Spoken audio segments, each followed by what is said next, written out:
Everyone. Does anyone have a question they would like to ask? Hi, Stuart. It's Tony. In the context of spiritual work, does the end justify the means? You mean, is it Machiavellian? No. Wanted to hear your take on that. Depends upon what the means are, you know. I mean, look, you're not going to get to God going around killing everybody that gets in your way, you know, taking revenge on people, you know.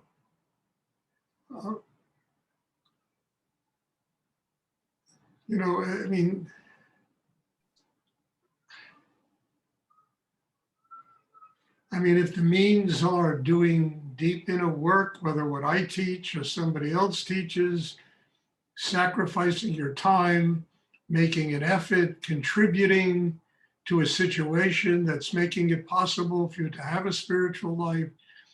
I mean, if those are the means, then they justify the ends, justify the means, because the goal is a spiritual life. And then you have to walk on a path that is not filled with, you know, where you're not walking around with a sword, chopping everybody's head off.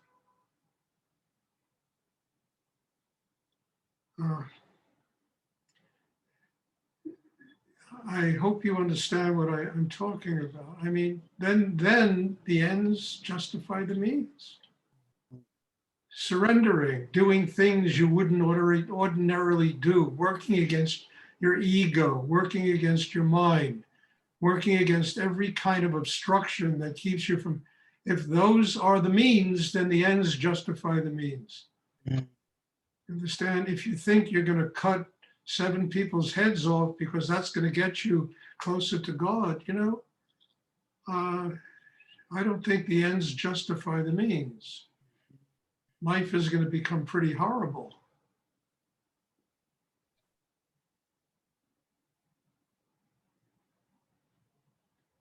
Thank you.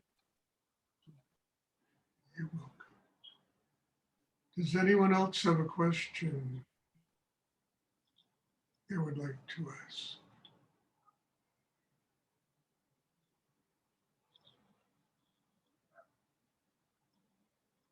I mean, people think they're going to have a spirit. I mean, that's one of the things I never liked about ashrams. There were always cliques of people that somehow in their brain thought they were more important than other people.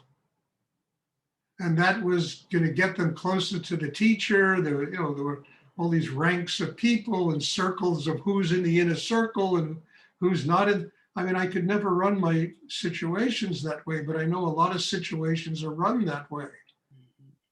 And people think by getting into the inner circle and stepping over other people, they're going to get closer to God. It's just bullshit. Understand? You get closer to God by learning how to serve, learning how to defer to other people, learning how to respect other people and give them room to grow and get closer to God, not to have a better position in a situation, not to have power over anybody else, not to be there to tell people how they should live their lives. It's one of the great tragedies of, you know, of people that often run meditation, you know, ashrams and stuff, telling everybody how they should live their lives. They should become initiates, they should become, you know, walk around in robes and, you know, all this stuff that they make people do. I mean, that doesn't justify anything. What justifies everything is learning how to surrender and to understand that less is more. The less there is of you lording it over everybody, the closer you'll be to God. And that takes an awful lot of inner strength to be able to do that.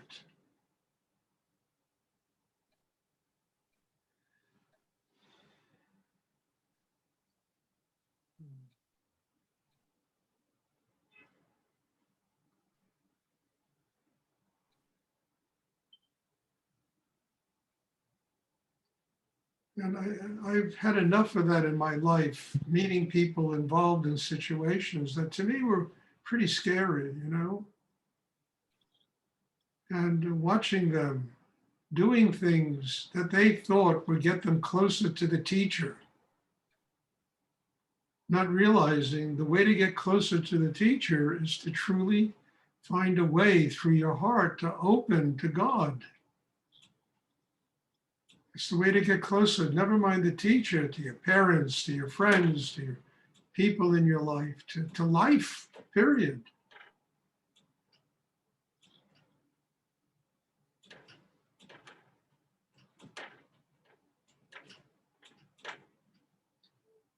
Does anyone else have a question they would like to ask?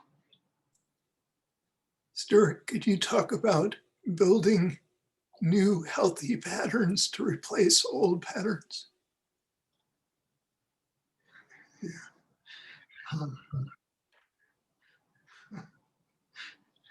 You know, I'm almost getting tired of talking about that issue.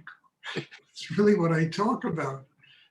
I mean, we have to build new patterns, not patterns, but just break down, you know, all of the conditioned reflexes and ways we've been conditioned to live our lives, you know, in order to tap, you know, creative energy in the universe and to allow ourselves to go through this thing of death and rebirth in life, change, you know, finding the newness in ourselves. I mean, Rudy always talked about how all these products you see advertised on, they're always talking about the new this, the new that, the new that. Well, you know, we as human beings have to develop the new us, that part of us that really can break down all that, those old habits and conditionings and belief systems that keep us from growing, that keep us so trapped inside ourselves that we literally become like mummies.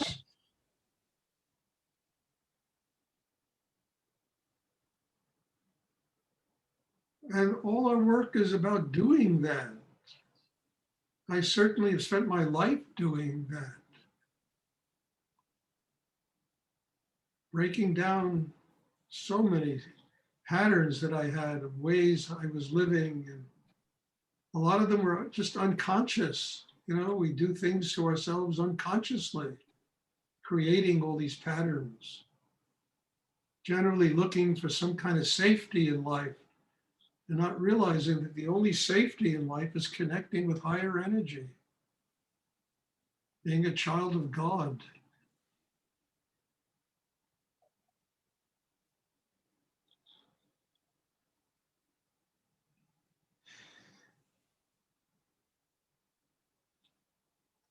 Does anyone else have a question? I mean, if you get centered in the navel chakra, if you open your heart, if you get a quiet mind, if you're capable of drawing energy through the sexual area to the base of the spine, all of these old conditioned behavioral things will go away. You'll be able to break them down. Because if you don't break them down, they're going to just congest your system. And you're not going to be able to allow the Shakti, the energy, the spirit to flow through your system. So all of these ways that we created for ourselves, these safety devices and safety mechanisms and walls and fortresses we build to protect us against life, it all gets broken down. And we connect with the one energy in the universe that really is the only security, and that's higher energy, God.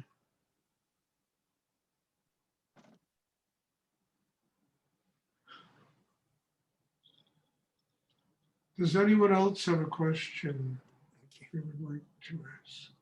I would ask you, Stuart, what is the secret sauce to really maintaining that focus on the third chakra, like more or less continuously? You know, the pulling away or the mind going, da da da. You know, so what's the secret sauce to really maintaining that focus? The secret, Wendy, is working on yourself over a long period of time. That is the secret. You know, there's no button you can press that's going to do this. There's no, you know, you just have to condition your inner life to where your mind literally all day stays centered below the navel. And that takes time. It takes a lot of work. It takes a lot of inner effort. It doesn't come about in a couple of days, a couple of years. It doesn't come. It comes about eventually, because we have put in the time to work on ourselves to make that possible. That's the secret. The secret is doing the work. I mean, I remember with Rudy, I used to go, Rudy, I had this great, the schmuck thinks he's having a spiritual life. That's what I used to hear from him all the time. How long? I've been doing this 6 months. He said, Stuart, I've been doing this 35 years, 33 years. You know, have patience, work on yourself, it'll come. Don't jump on every little stupid experience you have of some vision or cosmic nature. Continue to build that system. And it's really the story of the tortoise and the hare. You know, it really is. You think that you're never, and then one day you're there. You really are there. I mean, people often ask me, well, how did you learn the art business? People, you know, I mean, it's a very esoteric business to learn how to deal in Tibetan and Buddhist and Hindu ancient art, you know. I mean, I said, you know, 20 years of doing it, learning, making mistakes, learning from the mistakes, finally mastering, learning what you're doing. And this is no different. It takes time. I mean, I've said it a lot of times. I even put it in one of my books. Rudy said, you know, it takes 9 months to have a baby. It takes 1 second to die. I'll never forget when he said that, because it's so profound. If you want to have a baby in 2 months, forget about it, you know? And we all know that. So it takes time of maturation, growth, maturity, conscious development of an inner life, slow unfolding of consciousness over time allows you to get to the place where your head, not all the time, but maybe 85% of the time, 90, you can stay centered in that chakra, whatever you do.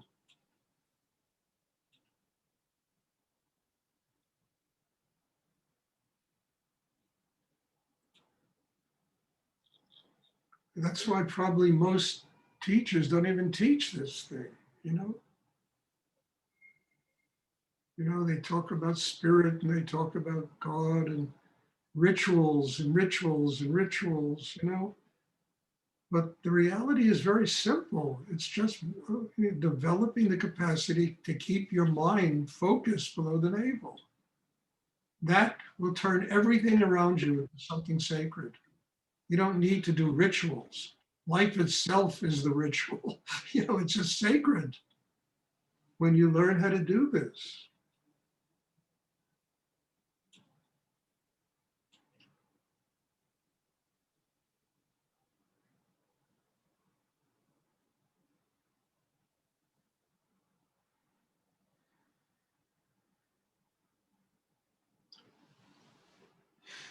Does anyone else have a question?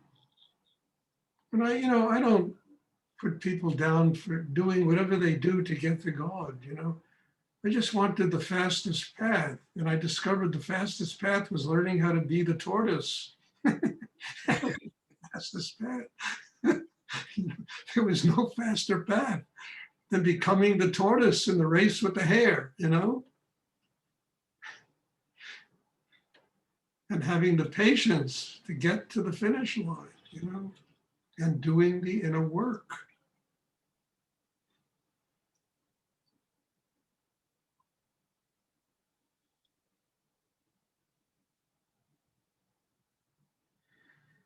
Does anyone else have a question?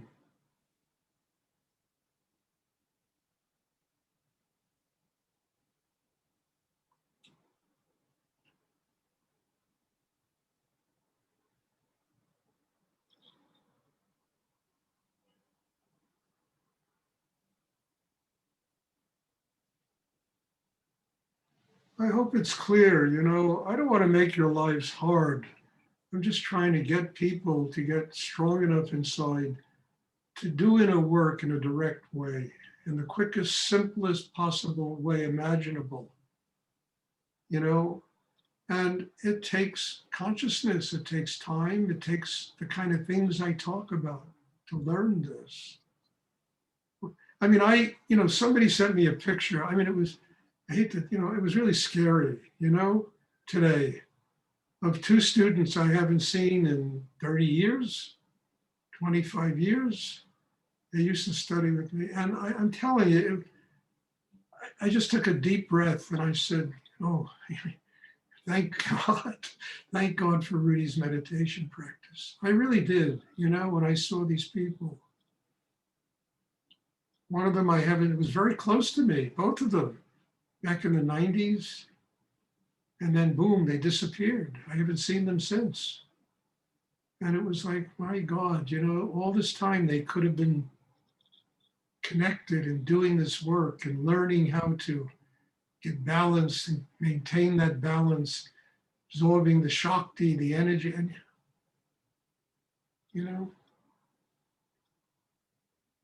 but it's a good education. And it certainly makes me very grateful that I've been capable of sustaining this work for so many years and doing this inner work and having people that I do it with, people that really are open to receiving this kind of teaching that Rudy passed on. And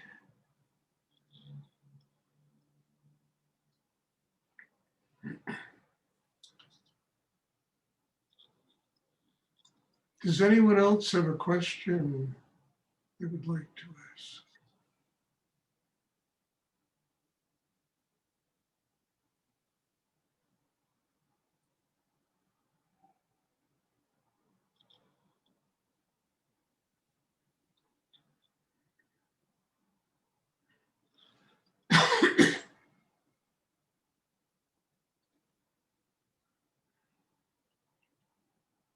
It's not that I want you all to be here forever. I don't. First of all, I'm not going to live forever, I'm getting older every day.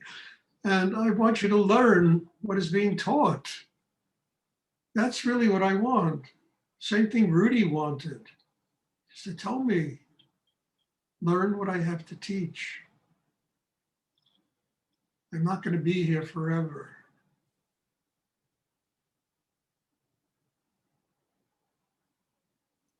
And that's all I'm asking. I'm not asking students to spend an eternity with me, but learn it and then apply it to your life. Master it.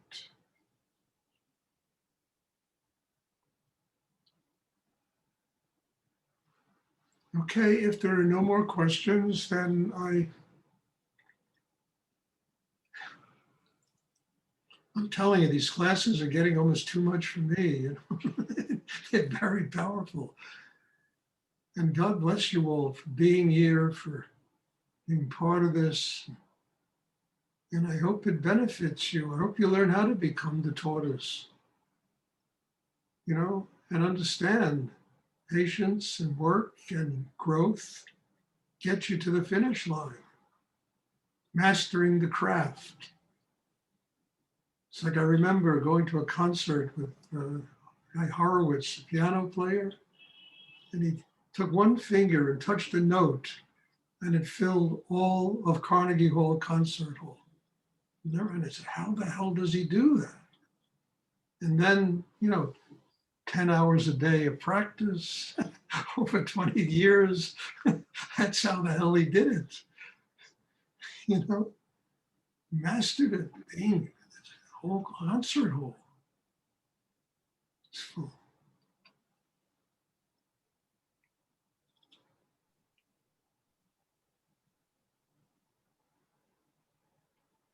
Okay, so bless you all. Thank you. And we'll have meditation tomorrow evening. I'm hoping to see everybody in the meditation.